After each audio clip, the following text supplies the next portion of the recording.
Oh, hi, welcome to Eat It Harvey, Binge Buddies, wrap up, all that stuff. Me, your host, always Brian Dressel. With me, as always, Matt Zombie Dog Dykes, Joel DeWitt, and Ryan Lutens. How dare I forget your middle name? I know. I fixed it at least. You did. I'm gonna have that legally changed at some point. I don't blame you. It fits very well. You can imagine that on the passport. No, but I look forward to seeing it. So we've done it. We've watched all the Die Hard films. Not that it was very hard to do. There's only 5 of them. And we didn't die doing it. I mean, I wanted to die during the 5th one, to be fair. Everybody. I didn't love the 4th one. If you go back and listen to that episode, I fell asleep real hard during that movie. Like, completely asleep so hard I woke up hours later. You slept hard. I slept hard. How was the nap? It was a good nap. It was a really good nap. I slept so hard my Fitbit registered it. Like, it was a good nap. I still liked it more than 5 though. So, there we have that. Overall, though, I had a really good time watching Die Hard again. I'd seen all of these. It's not my favorite action movie franchise. As we've been doing more of these franchises, as we've been doing Binge Buddies, I find I get far more invested in horror movie franchises than I do action movie franchises. But that doesn't mean I dislike them. I still have a lot of fun watching them. I think when it comes down to this, like, action movie franchises generally are shorter than horror movies, because horror movies can be done quite cheaply. Like, even the sort of like the bigger ones, like, the Friday the 13th, the Halloweens, they're usually not reliant on like bigger, bolder like stunts and things like that. So they are cheaper to produce, so they don't have to make as big a return on the investment. Sure. So that's why you end up with these, like, the Friday the 13th, 12 of those, the Halloween films, 13 of them, Nightmare on Elm Street's 7 or 8 or 9 or whatever the fuck. But a lot, yeah. But then we had 10 Fast and Furious. We have how many Mission Impossibles now? 8? 8, I think. 8. Yeah. Yeah. I love those movies. They get better and better. Yeah, I'm excited. I'm not watching the trailer for the next one. I just want to see it. Like, I like the last one so much. Like, I just want to see it. I just want to go in blind. Yeah. So they can make some good action. We have to do Mission Impossible at some point here. I'm just kind of really waiting for this next one to come out, and then it'll be a little bit more available to us. Well, it's supposedly the last one, which it's the final. Yeah. Sure. Sorry, I'm so used to doing this from the last episode that the final happened. It's the final one, just like Friday the 13th Part 4 was the final chapter. Do you think that in this new Mission Impossible there's going to be a file? I bet there is. There's always some sort of file. There's going to be another knock list. MacGuffin. I just wish they called it that. Like, it'd be so much easier.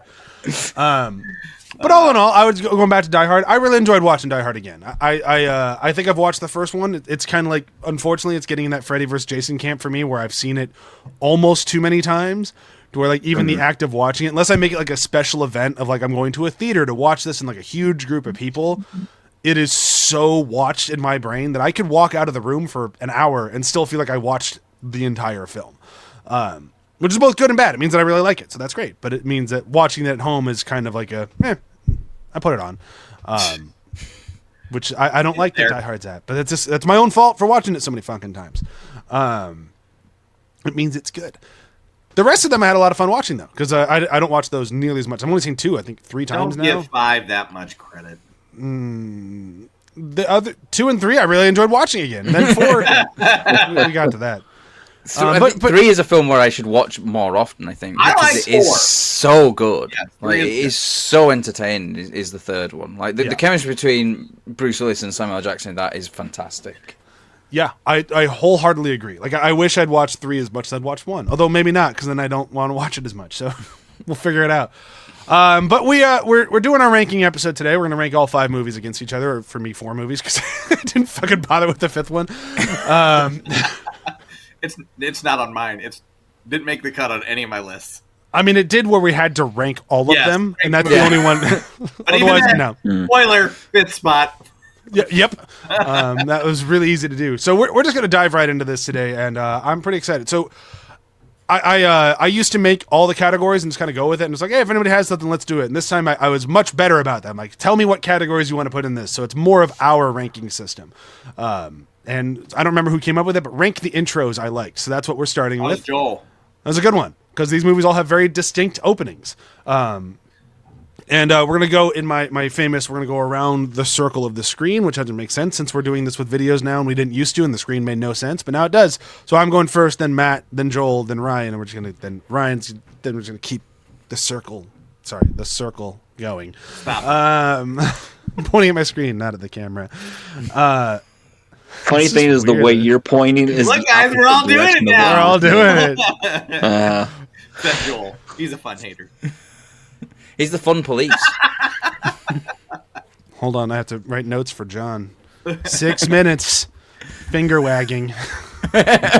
Joel, fun hater. All right, let's do this. I'm going to go first with ranking the intros. Mine's going to be pretty obvious, but we'll see. Intro to 5 is definitely the worst one. It sucks. It's boring. Doesn't do anything for it. Intro to 4 is going to be my fourth because, again, similar to the other one, although it was better than 5, it's still very just like CBS 2000s? cop drama, Yeah. 2000s. Just like, what? Yeah. Why is everything so chrome? And just like really fast cut as well. Yeah. There's all that kind of stuff going on. And then the rest of them, I like all of them. But I went for the third spot. I went for 2 because I don't remember the opening as much in 2. Like I know when I watch it, I really like it, but it's not sticking to my memory. And then I go 3-1 because 3 is amazing. It's great, and I like basically the whole movie in 3 is great, and it's kind of the same thing with 1. The whole movie is great, but 1 I like the most beyond the fact that I don't like the stretched warp look because for some reason we just can't get that fixed. That annoys me, but it has the best like humble beginnings to where it goes, and like I like seeing the normalcy before it goes crazy, and that's the only one that really has that. So I like the ramp up that we get from using 1. Matt, you're up. So yeah, like 5 and 4 or 5 and 4. Like, Yep. I genuinely don't really remember the opening of Die Hard 5 that much. Like the film is so fucking forgettable. Like I remember it starts on like a black screen, and because I was sitting there thinking something gone wrong with this this pirated copy that I've downloaded because I'm paying for that fucking thing. Jesus Christ! I already paid to see it in the cinema once. I'm not paying again to see it. Fuck that. But yeah, it's just very boring, very dull. Die Hard 4, again, it's just very, like you said, it's very CBS drama opening. It's just like, it's literally like as 2000s as fuck. Like, it's just all that fast editing of like, ooh, we can edit with a computer now. Ooh. It's just like, yeah, calm the fuck down. Like, it just annoys me. Then Die Hard 2 is at number 3. It tries to kind of like do this thing of like where it throws you into the middle of it, but it throws you into the middle of it in a really weird place. Like it seems really strange, and like that McClane also knows that they're towing his car that was parked right out front of the airport for some reason as well. Like very strange choice. And then number 2 is the first Die Hard film actually. I really like the opening. I think it does a really good job of establishing who McClane is. It also does a really good job of setting up something that like will then lead to other stuff, to an eventual huge payoff later in the film, like the fist with your toes thing. It's a great piece, like it's an innocuous line of dialogue which leads to like a major point in the film. But it's just edged by Die Hard with a Vengeance, because what I love about that is it really sets the scene for the film.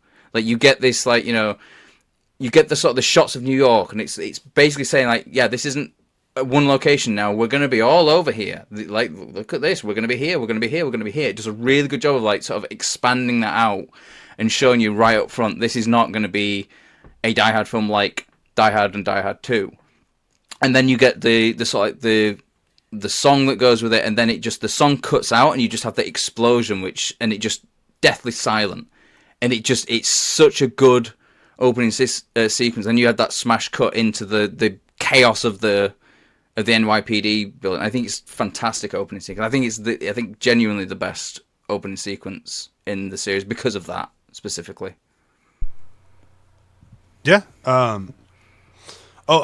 Just before we move on, I forgot to mention at the top of this thing, I have construction happening in my ceiling, so there's a lot of grumbling today. I apologize for all the grumbling sounds. I'm going to try to keep... not Brian's stomach. It's not my stomach. I'm going to try to keep my finger on the mic to turn off if I'm not talking, but I'm going to fuck up a lot. So I apologize for the rumbles. We expect nothing else. Well, I was going to defend myself, but no, you're right. That's I just admitted it. So here we go. Joel, how's your intros? Yeah. So, I mean, there's a little overlap between us. My number 5 is Die Hard 1. So, really terrible warping of the 21st Century Fox logo. Like, really distracting.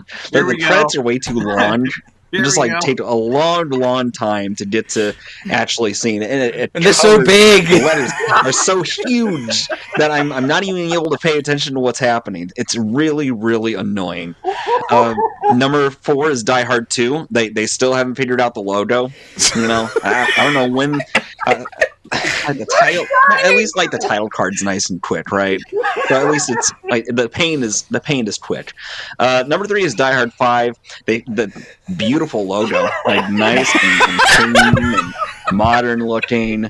You know, but the intro is like way too serious. Without interesting characters, chess stuff.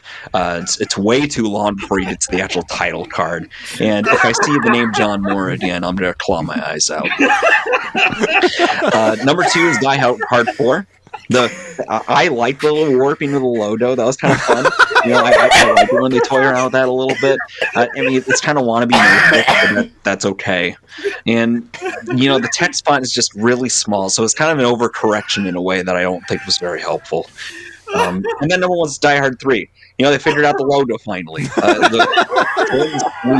From start to actual title card. I like the song, like Matt says. It fits it really well, and you did a good shot of the New York City skyline, so it was a clear winner. Oh my god! Oh my god!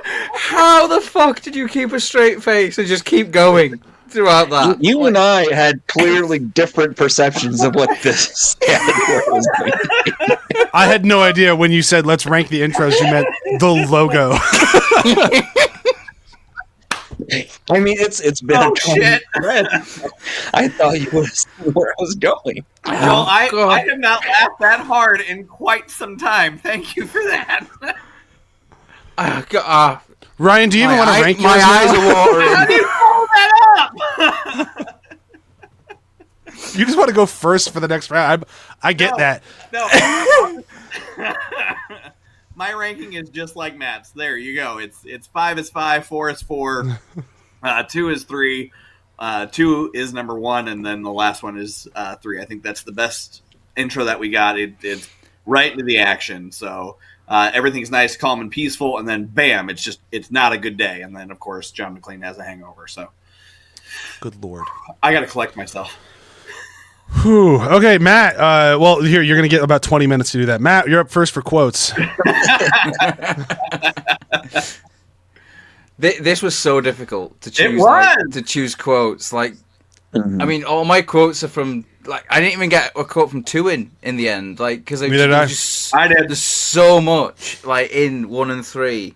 And it was hard enough just to get 5 from 1 and 3 because like I had 1 in there and I took it out, then I put it back in, then I took it out again, and it's so difficult. And like if you were to ask me to do like a top 5 quotes in like a week's time, they'll be all different. I guarantee they'll all be different. But my top 5 quotes as of the 8th of February 2025 at 6:22 p.m. It's in stone now. Once you record it, it is in stone. So coming in at number 5. Author of Hostage Terrorist, Terrorist Hostage, A Study in Duality. Dr. Hasselhoff, what can we expect in the next few hours? Well, Gale, by this time the hostages should be going through the early stages of the Helsinki syndrome, as in Helsinki, Sweden. Finland. Lovely. What makes that is the really smug look on the reporter's face. He's just sitting there going, and then like you cut to this, like I think it's the stage manager, and he just goes, that has always been like a little scene. Like it's what it talks about on the episode, like the cut into the newsroom stuff. it's just like it's a bit of levity in the situation because they're so stupid. Like it's like they've got this expert on, and every time they cut back to the hostages, everything he's saying is total bullshit. Like it goes on about talking, and some of them are like, they were friends with them afterwards, and then it like cuts to, I think it's the dragging Ellis's body away, and everyone's there just saying, yeah. Number 4 is from Die Hard 3. I just think it's a really great line from Simon, and it's after they've realised that the school bomb was a fake, and he says, McClane says to him, there was no school bomb, and he says, of course not. I'm a soldier, not a monster, even though sometimes I work for monsters. I just think it's such a good, such a good line of dialogue, and it also says a lot about the character as well. That was on my list for a while. It eventually fell off, so it's not on mine, but it was on there for a while. Yeah, it's one of those lines which it's not just a good line, it's a line that gives you insight into the character, which I think is what makes it such a great line. Coming in at number 3. The following people are to be released from their captors. In Northern Ireland, the 7 members of the New Provo Front. In Canada, the 5 imprisoned leaders of the Liberté de Quebec. In Sri Lanka, the 9 members of the Asian Dawn. Then you cut to McClane going, what the fuck? And then you have Carl mouthing, Asian Dawn. And then Hans covers the radio and goes, I read about them in Time magazine. So good. The whole thing of them pretending to be terrorists is so good in that film, and I just love the little moments like that you get in there. It's so great. And then in number 2 is back from Die Hard 3. There's a difference between not liking one's brother and not caring when some dumb Irish flatfoot drops him out of a window. And then number 1 is from Die Hard, and it's another Hans Gruber line. I wanted this to be professional, efficient, adult, cooperative, not a lot to ask. Alas, your Mr. Takagi did not see it that way, so he won't be joining us for the rest of his life. Ooh. That was a burn! It's fucking good bad great. guy. Good bad guy line. And he follows it on with, something along... I didn't actually write down, but he follows it on with, as he's still addressing the hostages, he's basically saying, you can go anywhere you want, you can walk out of here or be carried out. And it's just... It's so chilling, this idea, this guy has just basically, he's so nonchalant about it as well. I've killed your boss, and I will kill you as well if you don't cooperate. It's fucking brilliant. Yeah. All right, Joel, you're up. All right, my number 5 is from Die Hard 2. That punk pulled a Block 7 on me. You know what that is? It's a porcelain dud made in Germany. Doesn't show up in your airport X-ray machines here, and it costs more than you make in a month. Wrong, and wrong. In case you were wondering, it was chosen exclusively because of Matt's reaction to it. I guess. I'm not surprised. Number 4 is from Die Hard 3. I'm gonna have to bleep a part of it out because I don't feel comfortable saying it. It's between Zeus and John McClane. Yep. You were gonna call me a blank, weren't you? No, I wasn't. Yes, you were. No. Then what were you gonna call me? Asshole. How's that, asshole? What, you got some fucking problem with me because I'm white, Zeus? Is that it? Have I oppressed you? Have I oppressed your people somehow? I'll tell you what your fucking problem is. You're a racist. You're a racist. You don't like me because I'm white. I don't like you because you're gonna get me killed. It's a really good... They're so good together in that movie.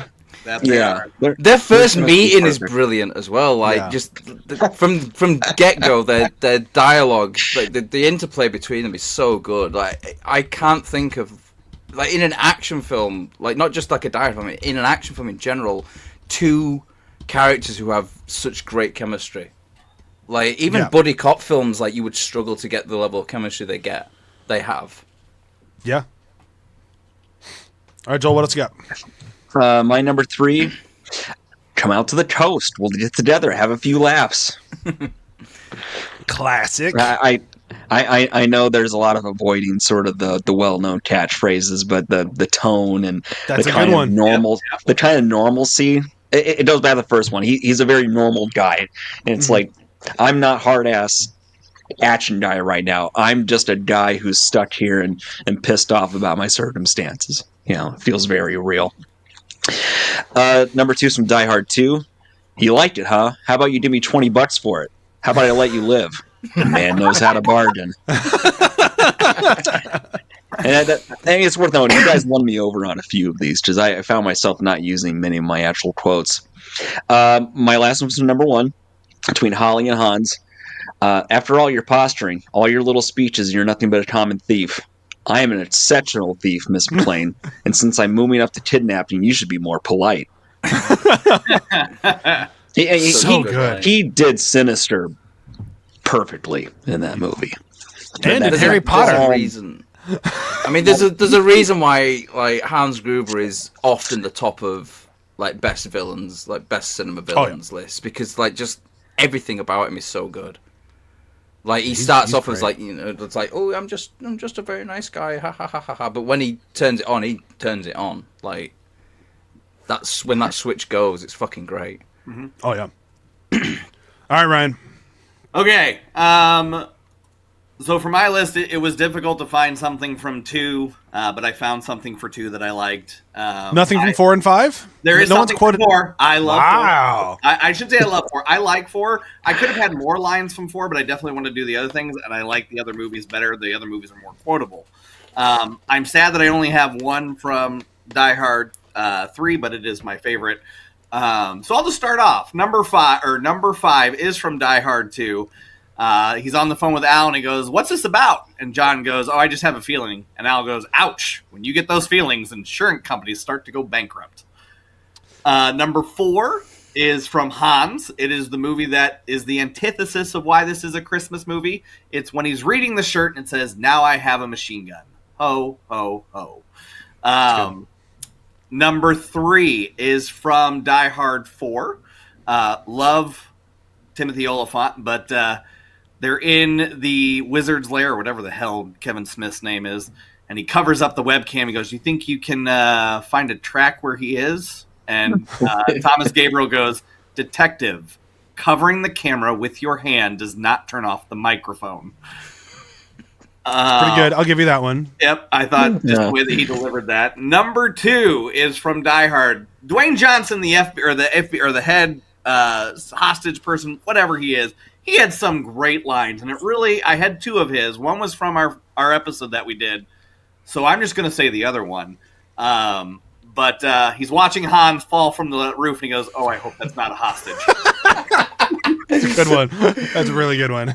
He says so much about him, like how, like just how done he is, because it's like at that point he starts off as like very kind of like stuffed shirt, and then by that point it's just like, oh god, I hope that's not a hostage. Like the FBI's been blown up at some point. That was the other line. We're gonna need more FBI guys. But like even the brilliance of the timing of that line. Like here's the climax of the movie. The good guys have won, and everyone's just like, oh, holy shit, he dropped him off.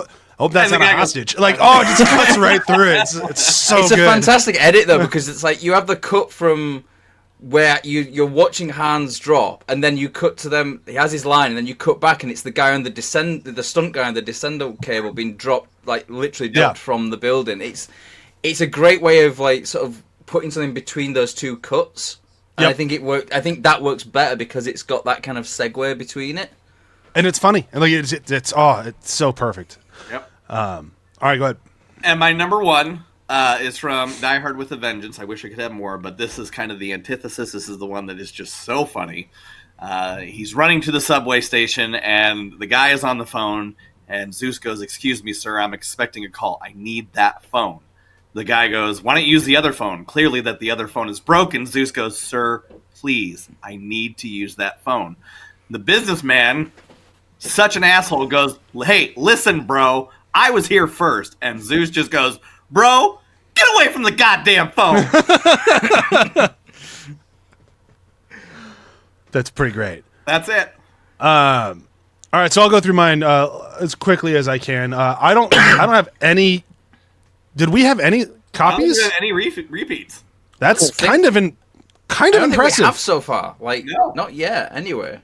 Well, we didn't because I don't have anything that you guys said. So neither did I was waiting to erase something so I could. Interesting. I don't think that's happened. That shows how quotable these movies are. Absolutely. Yeah. And the how many quotes there are as well. Yeah. So the entirety of my list comes from 1 and 3. which I'm perfectly fine with. Number 5 for me is Shoot the Glass. Fucking love it. Like that's one of my favorite moments in all. It stuck with me my entire life. Like the first time I saw Die Hard, he said shoot the glass because he had bare feet and he clocked that. One of my favorite moments in any action movie ever. It's the way he pronounced it as well. The enunciation glass. He puts. Yeah. Shoot the glass. Yeah, what is it? so Like, good. He says it. He basically says the same thing to Carl in German just before there as well. Like I'm learning German now, and like I haven't. Oh, nice. Obviously, I haven't learned what the word for shoot is, but I've learned window, and it's Fenster, and he says something Fenster. So I'm assuming he just says shoot the glass in German.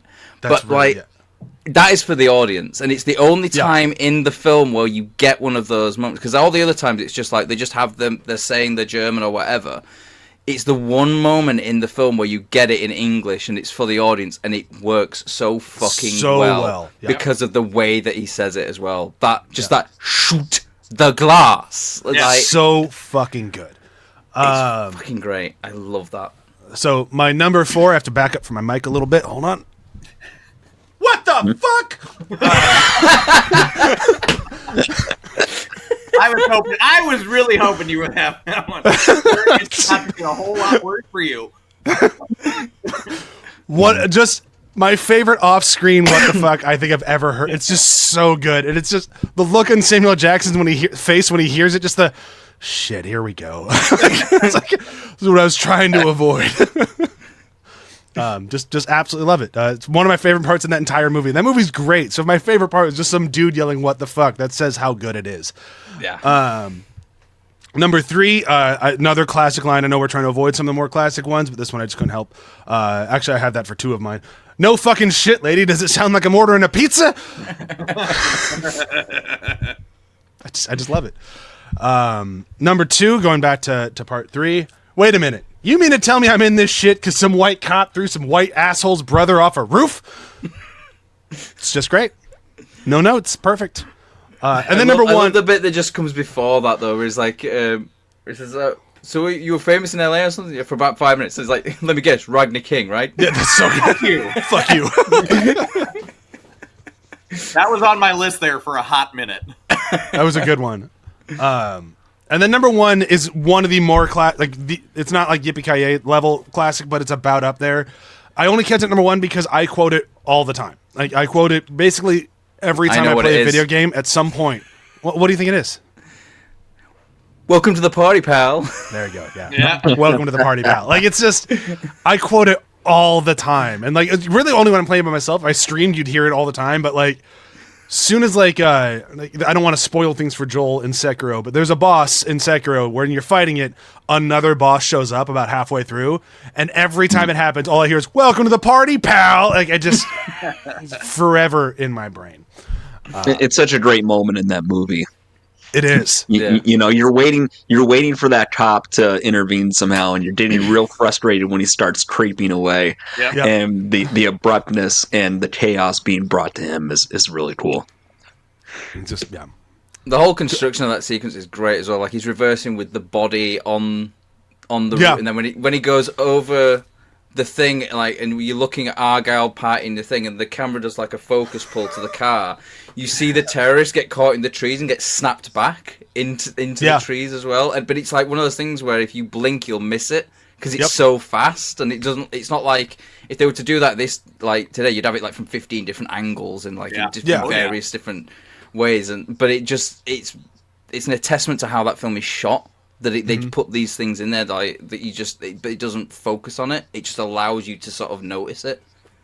Yeah, it's fantastic. And then just capping it off with the "Welcome to the party, pal." Like it's just like, here. It's almost like a starting pistol. Like here we go. Like this is everything's firing all cylinders from here on out. It's just I just love it. All right, so we're moving on. Joel gets to go first. I was trying to line this up so people who came up with the categories got to go first in the categories. Sorry, Ryan, it didn't work out. I got fights. That was my pick.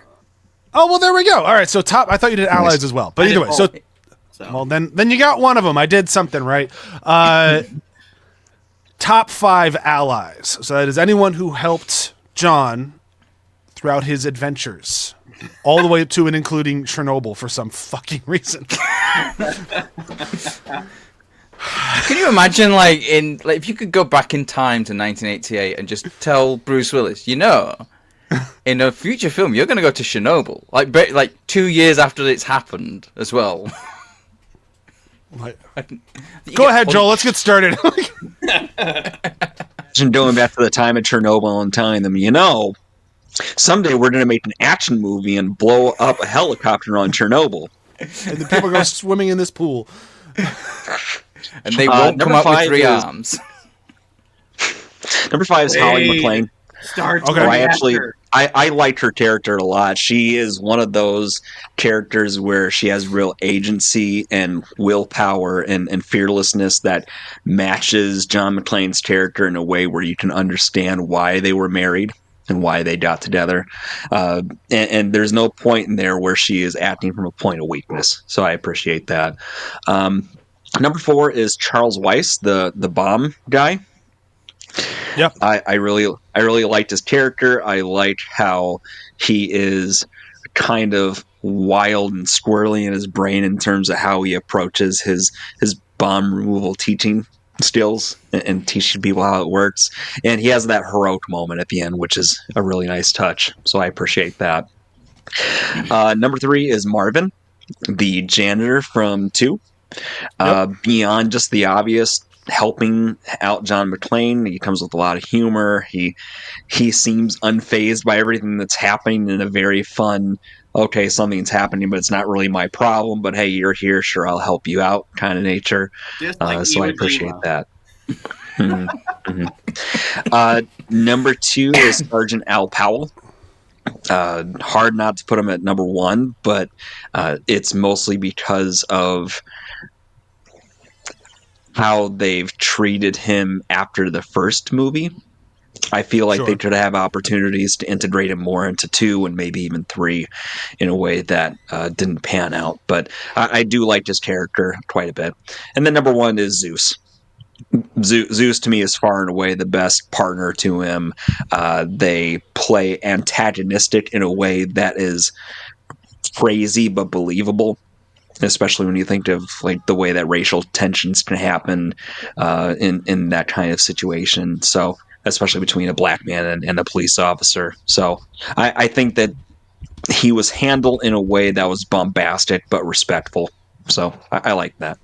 Yeah. So the way they throw them together as well, and it's like it works so well, just the way that they put them together.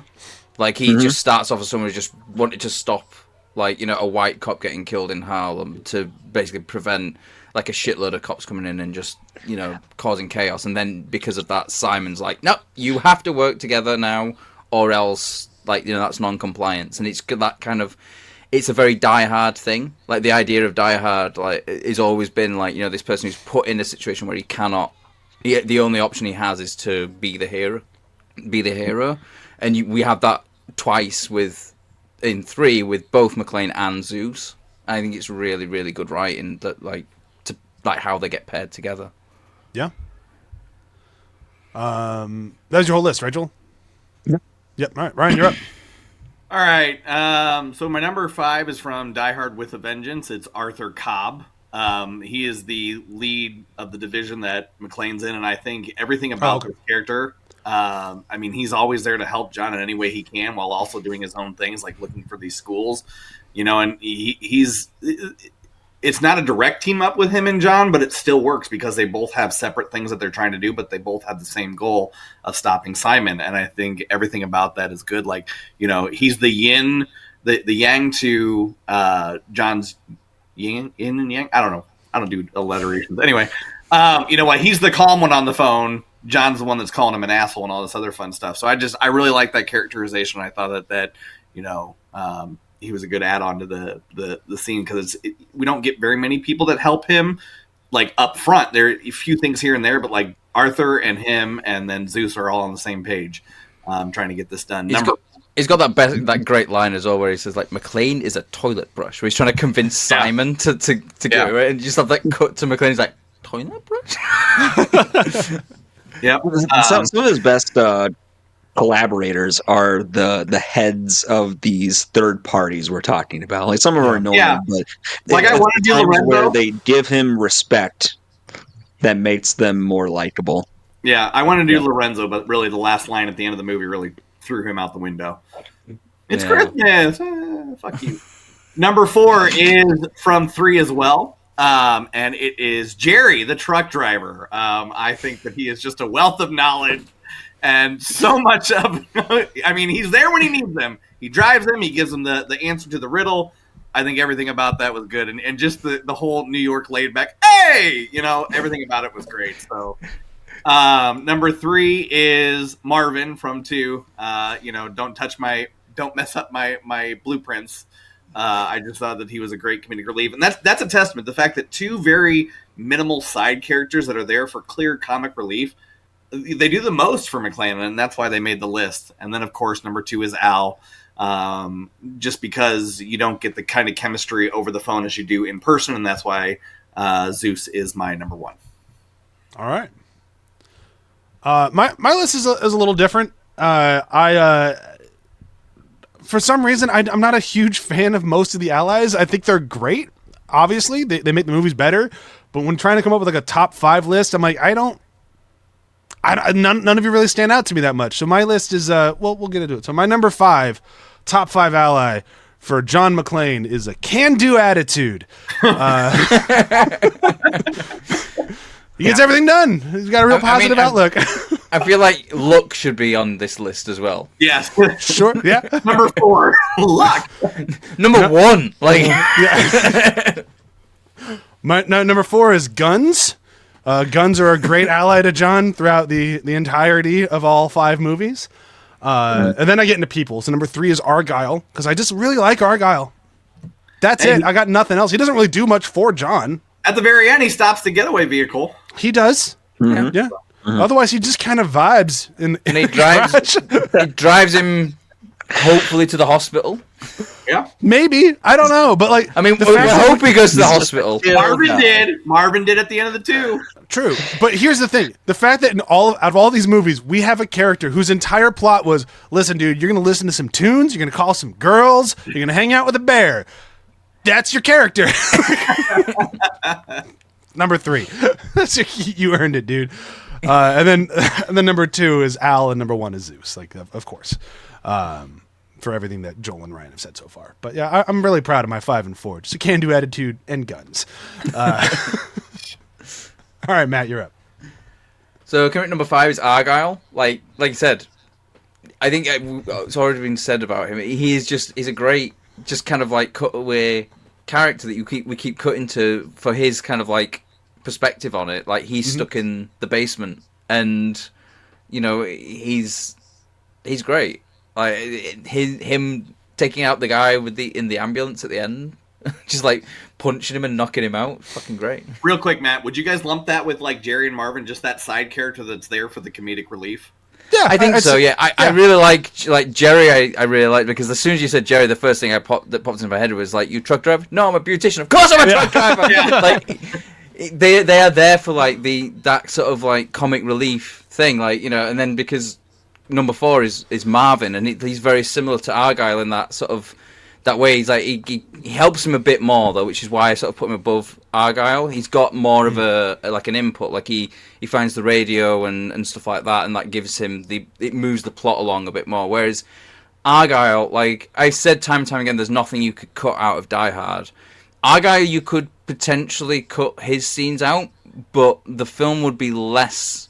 Yep. Because because it gives you the reprieve. It's not just like constant tension. It gives you that sort of a bit of like a rest from the sort of like the tension and stuff like that. It also does this weird thing that. So I'm it does this weird thing that some movies do that I appreciate, which it gives you a moment to feel smarter than the movie. Like, and it's like that weird sort of like it's an odd thing that you do to like mentally help the audience kind of calm down. Of like, I know way more than that guy because he's just hanging out with a bear. Yeah. Like the bit where he's there going and like the car going behind him, like as it's been like the machine gun, like that's like. Yeah. A summation of like what you were just saying, that like we know more than this character because this character's just having a wonderful time dancing to his music whilst the guy's getting shot at with a machine gun and like driving away with a dead body on his boot on his bonnet. Die Hard at its best knows how to interweave the action and suspense with humor, and I think that's a perfect example of that. Yeah. Yeah, it really is. Number 3 is Charlie from 3 because he's such a good character. Like, his introduction is probably the best introduction of all the allies. Like, he comes in with the bomb and he's just like slamming it down, and everyone's like, "What the fuck are you doing? Like, you sure you should be slamming it down?" It's like, "Nah, it's fine. It's cool. It's cool. It's cool." And then like he blows the chair up, and just like I love that whole bit with like. But cool mix stuff. them, throws it.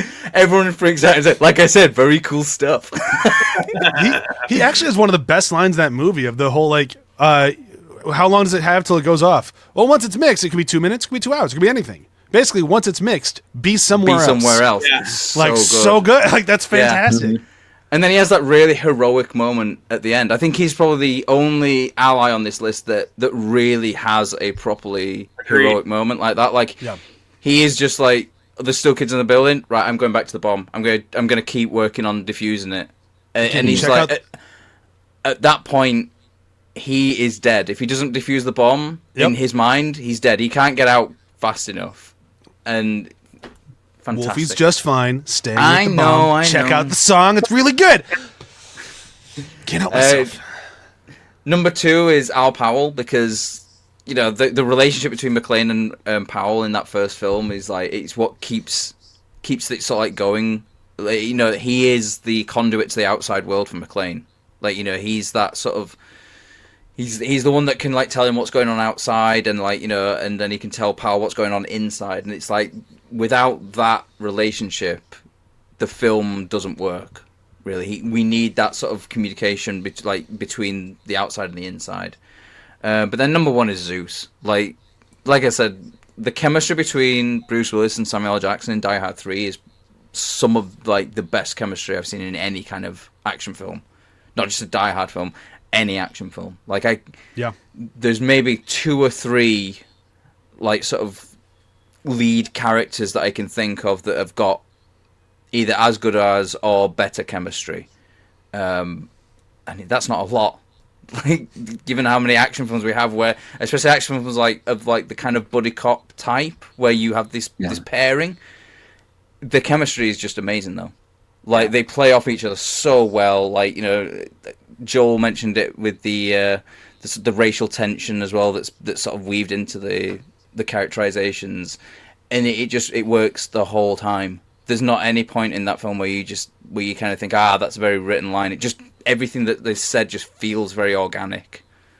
It's fucking great. Moving on. Yes. Right? Yeah. Yeah. Okay. Yeah. I finished Ryan, talking. I just want to make sure. I'm trying to give you space. Ryan, top 5 action sequences or fight scenes, or really you can interpret how you want. So number 5 is from Die Hard.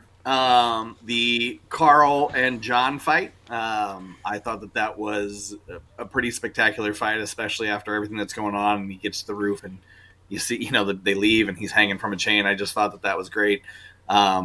It's one of the better fights in that movie. Some of the other fights definitely can tell are a little bit more scripted and rehearsed. But that one felt a little bit more organic, which is good because that's almost what everything was going to. My number 4 is the boat approach in number 3 when they have to use the cable to get to the boat and it slices the guy in half. I thought that was fun. And of course the truck is going to fail, so they have to swing on the wire. So everything was almost on my list. Yep. So the before That's a good one, yeah. And the after to that. So that was good. Number 3 is the terminal shootout from part 2. You know, just when they're taking the guards in and it's clearly an ambush and everything goes to hell. I thought that was a great action sequence. You know, you got Robert Patrick in there.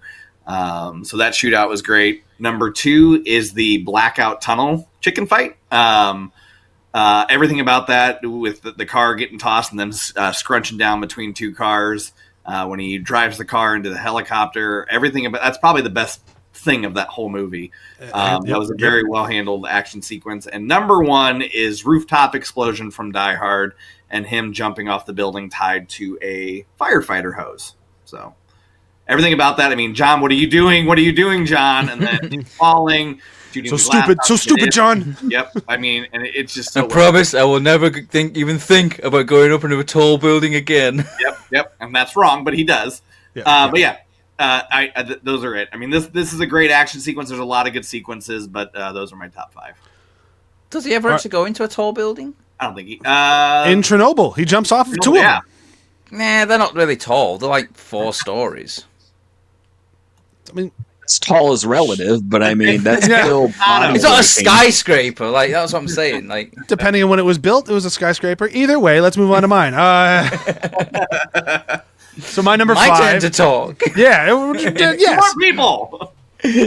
My number 5 is Shoot the Glass. Of course it was going to be. I already talked about it in the quotes. I love that sequence. It's amazing. And then everything afterwards where he has to like pull the glass out of his foot, like it leads to some of the best stuff. Like everything about Shoot the Glass in part 1, my favorite. It has the most bloody like shooting scene in that whole film as well, where he shoots the guy's kneecaps out and he goes flying. They're just chunks of his leg that are coming out. Like, it's so good. Like, and then he like flips around and goes head first through a plane of glass, and that's where he that's when we sort of see, because it's Hans looking at that dead guy with all the blood in the glass, where he thinks of the shoot the glass. Shoot the glass, yeah. It's one of those things. Like, it's like nothing in that film is just there for like it leads to the realization of Hans.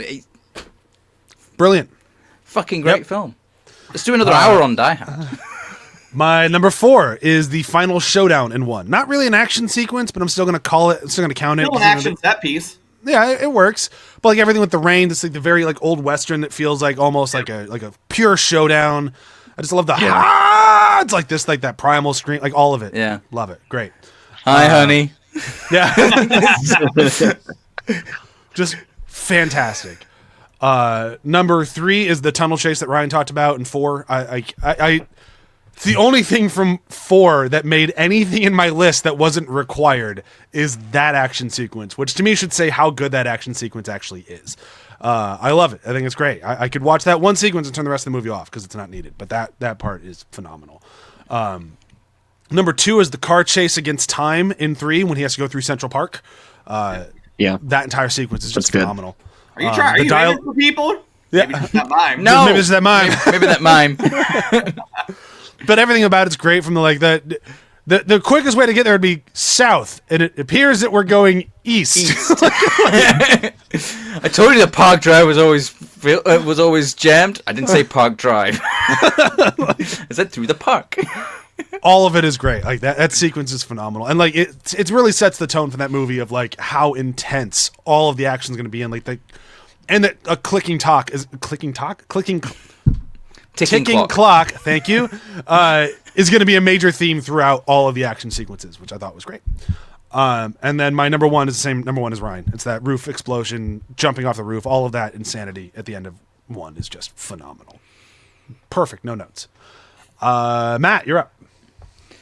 So number 5, it's McClane versus the helicopter in Die Hard 3. I think just like that sort of climax scene with like he's in like the little police helicopter, and then you have, and it's a fucking amazing shot when you think about it, this bigger sort of military helicopter flying out of a building up into the air, and it's just kind of like you see the silhouette of that helicopter, and then the little spotlight comes on, and then it just like leads into like the M60 machine gun like shooting at the helicopter, and then I think it's great, and I think it's a really good kind of like way of like killing the villain as well. Like, he shoots the cables and it like they get tangled up in the rotors and it yanks them down. It's fucking great. Number 4 is the jump from the helicopter to the plane, and then the fight on the wing in Die Hard 2. I think just that stunt of the guy jumping from a helicopter onto a wing of a plane, it's so good. And then like the fight that's on there as well is really good. I love that it's like starts with like the major dude, and then like Colonel Stewart's like comes on and he's like, time for the main event, and then like he just basically kicks the shit out of McClane. Well, I think they got the power scaling right a little bit on that too, because you wouldn't want it to be an equal fight. John is getting kind of brutalized the entire time, and it goes back to the creativity and luck that he has that lets him win out. And that's the thing, is that he doesn't win that fight, but he notices the fuel dump thing. So then at that point, he's kind of like, yeah, I'm okay with being knocked off the plane because I'll just hold on to this, and then when he knocks me off, I'll pull the thing out. And it's great.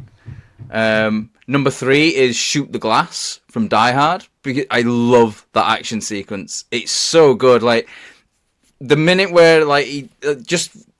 From that, because you just have him coming off of like the conversation, like the first interaction between McClane and Hans in person, and he's like, "No bullets, think I'm fucking stupid, Hans." Then you hear the little elevator ping, and it's like, "You were saying," and then like it just like runs across, there's gunfire and everything like that, and then he's trying, like, he takes cover, and then the guy runs in, the gory chunk leg stuff, and then you have the bit where he's just like he just unloads on the glass, and like all the glass like come down, and you got McClane basically like cowering in the corner as all these glasses going around, and he can just sort of see all the glass on the floor, and he's like looking at the exit, and it's fucking great. I love that whole sequence. Like the music is fantastic in there as well. Number 2 is the chase to Wall Street through the park in Die Hard 3. That whole thing is fantastic. Like it's one of those things where it puts you in the car, but it also has the good sense to sort of cut to wide shots to show you what's going on as well. It's not just kind of like the car chases of like the mid 2000s where you're in the car and it's just the camera's shaking and you don't have a clue what's going on. Like, you know, you have a bit of that where you're in the car with them, and you get like some really great lines of dialogue back and forth between the two of McClane and Zeus, but then also you get to actually see what's going on, where you have the wide shots of like, you know, the taxi just driving through Central Park, and like there's like one point where he drives past like someone who's sunbathing, and who like basically gets up and is like, "What the fuck, man?" or something like that. It's so good, and like you just like have overdubbed like lines like "rock, rock, rock, tree, tree, tree." Oh. It's fucking fantastic. And then number 1, I kind of cheated a little bit with this one because I kind of see it as all one action sequence. It's because of the way that it's cut. It doesn't sort of like seem like 2 action sequences to me. And it's McClane versus Carl leading to the rooftop jump. Because that whole sequence, you know, you've got the sort of like mano-a-mano stuff with McClane and Carl, and it's just we don't get a reprieve from that. Like he gets in, he wraps the chain around his neck, he throws it, and he's like, he grabs his gun, and then he goes straight up to the roof, shoots I can't remember the character's name. The guy with the chocolate bars. He shoots him, then he goes up onto the roof, and he's like shooting in the air to try and get him. Then the helicopters come in. It's like the score in that sequence as well is just fucking fantastic. Like you haven't talked about Michael Kamen's music much on here, but I just think that he did an amazing job with the 3 films that he did the score for, because he incorporates, like in the first film, it's the Beethoven song, which I forget the name of, Ode to Joy. Like he incorporates that motif into the score, even into the action beats of the score, and then he does the same thing in the second one with a Finnish song called Finlandia, and then in the third one, it's an old Civil War song called Johnny Comes Marching Home, and like they sort of especially with like the Die Hard 3 one, because it is the first time we've had McClane in his hometown was New York as well, so the use of that as like the motif for the score, I think it's telling the story as well, like that McClane is home. I just think it's fantastic. But yeah, McClane versus Carl leading to the rooftop jump, best action sequence in the series.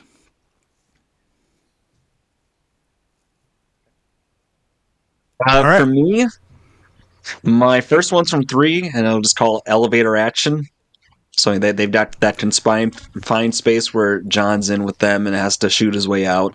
Almost made my list. Almost made mine. I'm glad somebody pointed out the Captain America comparison too, because it just reminds me that, you know, people derive their inspiration from things and they understood why that was good and executed on it well. But that sort of claustrophobia, while it's violent action, really works pretty well. Number 4 is Glass. And so I won't go too much more into what you guys have already said. It's one of the big times where it happens and you're just, you know, there's no way John's getting out there without getting mangled somehow. in it. Yeah. So it raises the stakes. I also liked, I think earlier in the movie, they kind of, I don't want to say foreshadow it, but there's something about the police complaining that there's glass falling on their they're covered in officers or glass, something. and he says, "Glass? Yeah. Who gives a shit about glass?" Right. So I like that. Number 3 is for one, it's McClane versus Carl. Yep. And so I liked that 1 versus 1 showdown kind of thing.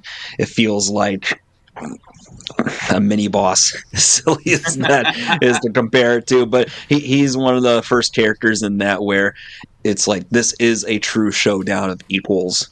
Number 2 is the snowmobile chase scene in 2. That almost made me I had a lot of fun Almost actually made that as watching that. Just a fun sequence. And then number 1 is jumping off of Nakatomi Plaza. For all the things you guys have already talked about, so I won't belabor the point. It really shows how awesome that sequence That is. sequence is. Yeah. Like if it hit all of our lists, like it's that good. I think what it comes down to is that's actually Bruce Willis jumping off the building as well, and the explosion behind him. I think it makes a difference when you can see that it's the actor and it's obviously not a stunt person. Yeah. It just adds another layer, I think. But that whole sequence is fantastic. Like, you know, like then the helicopter starts shooting him, and he's like, "I'm on your side, you assholes." It's that very natural human communication that he does, talking to himself and stuff like that. The similarly, almost Death Stranding as a game, your character will sort of talk to himself sometimes as he's traveling around the world, and it helps it feel more natural. Or, you know, like Violent Night, if anybody saw the Die Hard Christmas movie. Not the Christmas Die, you know what I'm talking about. The one with David Harbour where he plays Santa.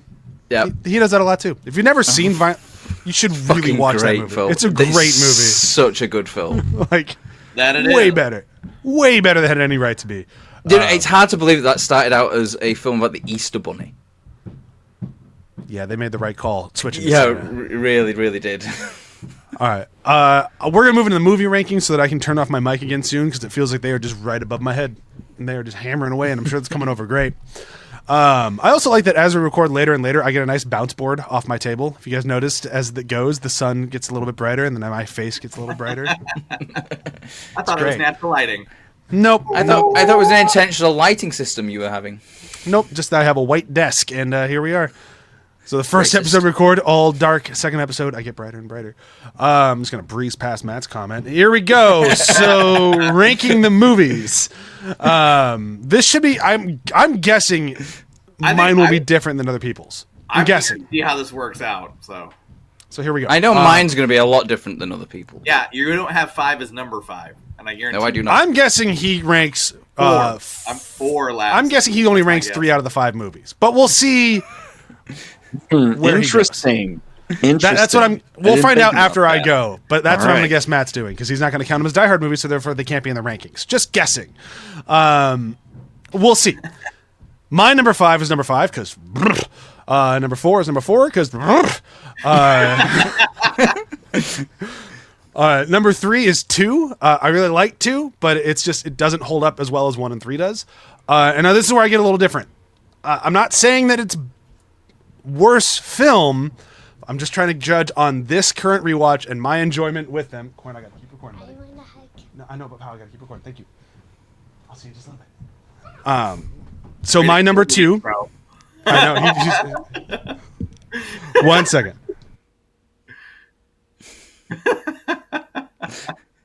What I love as well is like we can't cut this out anymore. Die Hard 5 again. Yeah, I know. It's all staying now. So my number 2 is, if you couldn't tell from all that preamble, was number 1. I love number 1. I do. But I'm not going to turn it on as much anymore because I've seen it so many times. I'll watch it like once a year maybe. I won't go to it as much. I'm not saying it's not a bad film. Or it's a bad film. It's fucking amazing. Near perfect. But I've seen it too many times. So my number 1 is 3. Because 3 kind of caught me off guard with how good it actually is. I've always remembered it fondly, but I don't revisit it ever. And I will now. I absolutely will turn it on more now because it is just fantastic. I think Jeremy Irons really, they did a really good job of in casting him as the villain. Yeah. Like, I can't think of anyone else who would have done it as good as, like, because the idea of, like, okay, it's going to be Alan Rickman's brother, so we need a British guy, really. So who are we going to go for that? And it's already a high bar when you're aiming for that, and then when you bring Jeremy Irons, and it's just like, you nailed it.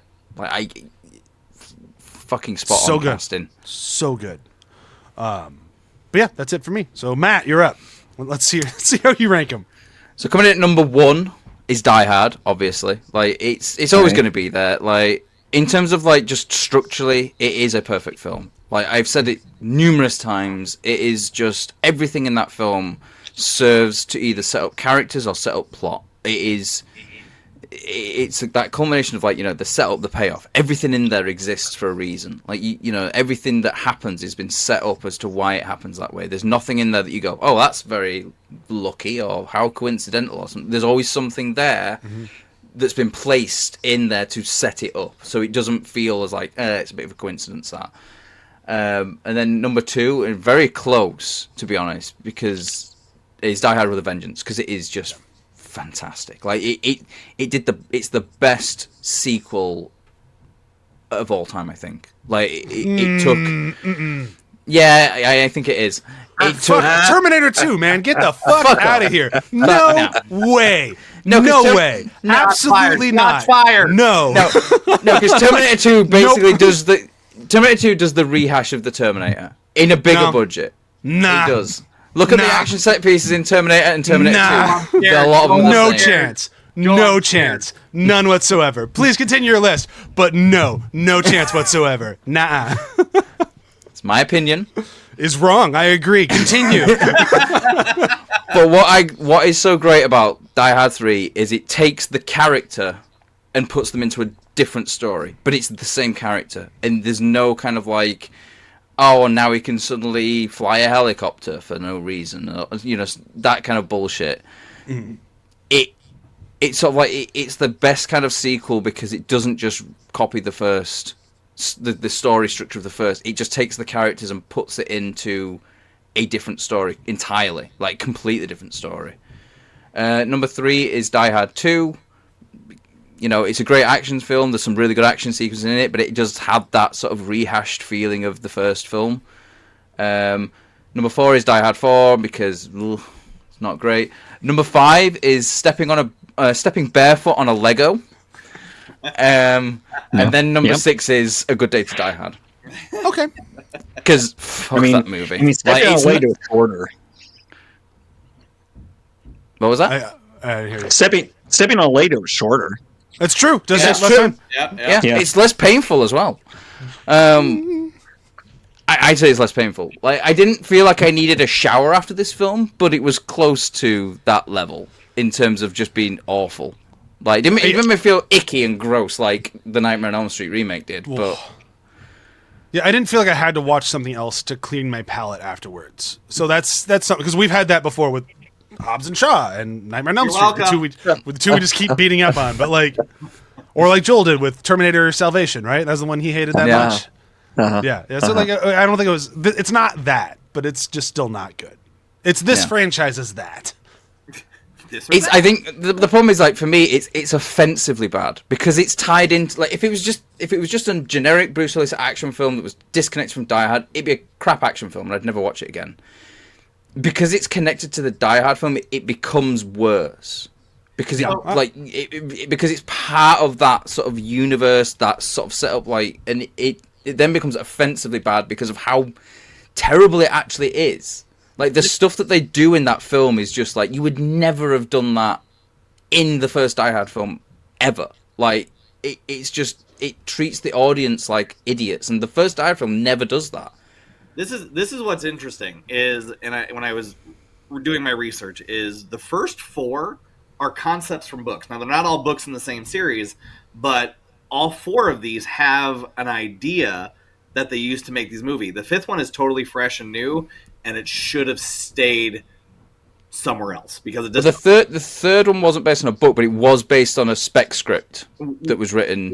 So it was an original story as a screenplay. But I get what you mean. It's like there's a basis there that they kind of like built the Die Hard into. And the flip side, what's really great too, and then we can let Joe talk, or we don't have to let Joel talk. It's whatever. Rotten Tomatoes, like this movie it's very clear that almost all of these movies are very well received by both audiences and critics alike. Die Hard 5, neither audiences nor critics love this. They trashed it. Deservedly so. Yeah. When I wrote my review of it on Letterboxd, it's sitting there at 1.8 stars out of 5 as an average review score. Perhaps. That's about right. Go, Joel. Yeah. So my number 5 is A Good Day to Die Hard. Yep. We talked about a lot of it, but it's just a jumbled mess of a movie that doesn't retain anything that you'd want in the spirit of Die Hard. Number 4 is Live Free or Die Hard. A little better, I wouldn't say by degrees, but they're still within the same echelon of kind of mediocre action movies but this one has a few shining moments in it. Number 3 is Die Hard 2, Die Harder. Retrospectively, after watching the last few movies, I feel a little kinder about it now than I did when we watched it. But it still has the problem of expanding everything in a way that feels samey and in a retread that it's just a little too dull by comparison. My number 2 and number 1 are similar to when we did Terminator, where these are both great movies. But I think this is just a personal preference thing in terms of one is very much a intelligent, grounded action film that so happens to have some compelling characters and interesting dialogue. And the other one is that kind of bigger and better, but it focuses, I think, more on the humor a lot compared to the other one. And similarly for those, it's going to end up with Die Hard with a Vengeance as 2 and Die Hard 1 as number 1. Matt, I'd agree with you. There is nothing watching that I would feel like would be better if you changed it. Yep. All right, rounding us out. Number 5 is Part 5 because fuck that movie. Yep. I struggled with my 4 and 3. As you guys know, I've told you on the podcast, like 4 is one that resonates because I remember seeing it in the theater. I remember it was an action. It was a popcorn flick. It definitely went away from the R because they wanted it to be a popcorn flick in the summer. And that was my shtick. Like, I just enjoyed that. The action sequences are okay. And I just enjoy it. I love Timothy Olyphant. I think he's great, even though it's not his best work. It clearly is not. He still oozes it. Like that line where he goes, "You got her?" Like, it's just perfect. I have only seen Die Hard 2 twice. I've seen Live Free or Die Hard more times. But in retrospect and talking with you guys, 4 will stay 4. I can still like it, but it's a far inferior movie than the other one. So it's not superior than the first 3. So that's where it's going to stay. Number 3 is 2. Just because rewatching it, you can understand what they're going for. It is definitely a rehash from the first one. And then, of course, it's a struggle to rank 3 and 1. So I'm going to go ahead and do 3 because we would not have 3 if we didn't have 1, and that is why it's good. And reason why I'm putting 1 at the top is because it was that blitzkrieg shooting. And if you can do blitzkrieg shooting without a script and still have a movie that is that good, you deserve to be at number 1. Period. So there we have it. We've all ranked them. We all mostly agree on stuff. I honestly, if it wasn't for this rewatch, I'd still rank number 1 at 1. I had more fun with 3 on this rewatch. That's fine. It's hard to rank those 2. It really is, like, because they're just both great films. But I don't think Joel had it wrong either. Like, it is very Terminator 2 of like, yeah. We all know where I land on Terminator 2, as Matt just had to find out the hard way again. It's like this is more my brand, and I have a ton of fun with it. So thinking about it in that light, it's like, yeah, I can see why I like Die Hard 3 a little bit more. But I think Die Hard is a better film than Terminator. So then square that peg in my hole. I think when it comes down to, like, when I was ranking it, like, I think I did have more fun watching Die Hard 3, But I think just because in general, it's more, like Joel said, it's more of a comedic film. Yeah, I laughed a lot more. There is funny moments in Die Hard, but it's kind of like it's these little moments because there's a lot built into like the tension of it. Whereas Die Hard 3, I think it's 3 or 4 funny moments away from being action comedy, like because there's a lot of humor in that one. I think it doesn't have enough humor to be really classed as an action comedy because it still keeps the sort of serious elements where there is serious elements. But I might give it to it. Like him getting launched out of the ground, like that's a hell of a way to flag a cab down. Like, yeah, it gets. I think they went for buddy cop and they nailed it. Yeah, I don't think it's a problem calling it action comedy. I think it works. You know what I will give you, Matt? Though it is the best third film in any franchise. I will absolutely give you that. Like that is by a mile. Like I can't even think of one. Like maybe I know you disagree with me here, but like maybe Harry Potter 3 could be in that conversation, but it wouldn't win. Like it wouldn't even come close to winning. I don't know. Before Midnight, but that's just its own separate thing. Yeah, again, like that one's like because that just feels like it's just one long movie. Yeah. So like this one wins, even though there are some good part 3s out there. Like nothing comes close to this one. So I'll give you that much. What about Friday the 13th Part 3? Oh wait. What about Dream Warriors? Oh, that's a good one. Shit, yeah. Because that's better than the first one. I'll see myself out. Tokyo Drift? I mean, it's better than the first one. But it's not better. Like none of those films are better than Die Hard 3. No. I was just saying, like as far as like sequels compared to the originals, Tokyo Drift. Tokyo Drift is a hell of a lot better than the first one. I enjoyed Halloween that one 3? a lot more. There's some good part 3s out there. It's not better than the first one though. No. Return of but the I King. do like it. Return of the King. That one's falling the same problem like before that Ryan said it was just one movie. But yeah, I'm just saying there's good part 3s out there, and this would be the best of them. RoboCop 3, and we're done. Shush! Hey, it's better than the remake. Shit, yeah. Phantasm. Man, we've watched some bad movies here. Luckily, transitioning, our next franchise, I will boldly say, has no bad movies in it. Okay. There's a reason why my character on the front row is modeled after Ash. We'll see where we land in a few weeks, or more than a few weeks. We're doing all of Ash vs. Evil Dead as part of this, so it's going to take us a little while to get through all of it. But I would argue there is nothing bad coming up. There might be some stuff that's not as good as others. There's some stuff that's not aged very well. I know a lot of people really loved the remake when it came out and then kind of cooled on it as years went by. I still like the remake. I have a ton of fun with it, but I get that cooling off. I love Fede Alvarez, so like if he's done something, I'm watching it, man. Like he's so good. Romulan. Hope it wins the Oscar. It won't. We'll see. But yeah, so that's the end of Die Hard. So coming up next, we have Deadites on Aisle 3, which will be our Evil Dead show. For those of you who want to watch along, we'll be watching the first 4 movies, then all of Ash of Evil Dead, all 4 seasons of that. It's 4, right? Or 3? 3. 3. Sorry. Oh yeah, because I was reading like where season 4 could have gone. So all 3 seasons of that, and then we'll come back and do Evil Dead Rise. So for those of you who do not know this franchise, I'm not spoiling anything here. Evil Dead Rise does try to tie together all of it, so that's why I feel very comfortable doing. Not that we've stopped from doing remakes before in the past, like we always do it, but this one does. Attempt. Like we watched the Nightmare on Elm Street remake. Yeah, like that's any other remake is on the table at this point. Like so. But this one, I think it does a good job of it. It's not perfect. It does kind of loosey-goosey, but like it makes it worth, to my opinion, watching all of it as if it's one thing and going chronologically. Because otherwise, I had thought that we'd do the movies and then the show, but because there's only one movie that takes place after it. But I still think it'll work out to do it this way. Well, the new movie's coming too, so. Eventually. It's got some time. But yeah, so I am excited for this. Evil Dead is one of my favorite horror franchises, which we've done a lot of them. But this one's different because this one is very, very horror comedy.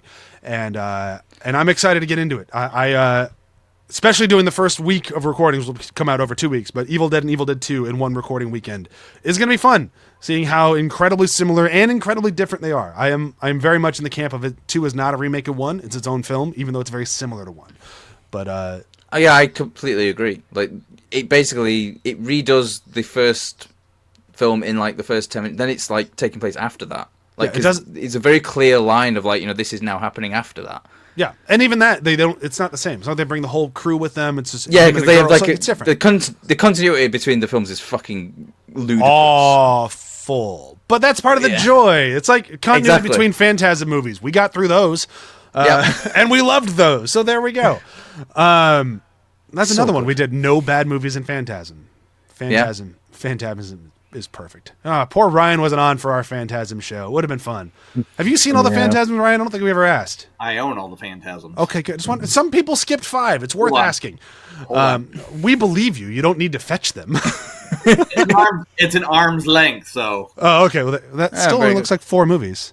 Oh, okay, it's 5. 2, 3, 4, 5. Yep. Yeah, I have the Arrow Blu-ray set, which comes with like a little prop. Ball. Nice. Yeah. My wife got me for Christmas ornaments this year that were little balls, and it made me happy. So it's a wrap-up episode, so we don't do plugs. So we're gonna say goodbye, and we'll see you hopefully next week. But there might be a week in between because we have to work out scheduling. But otherwise, we'll see you next time. There we go with Deadeye 10 out of 3. It's gonna be a ton of fun, and I'm excited. Bye. Bye. Bye.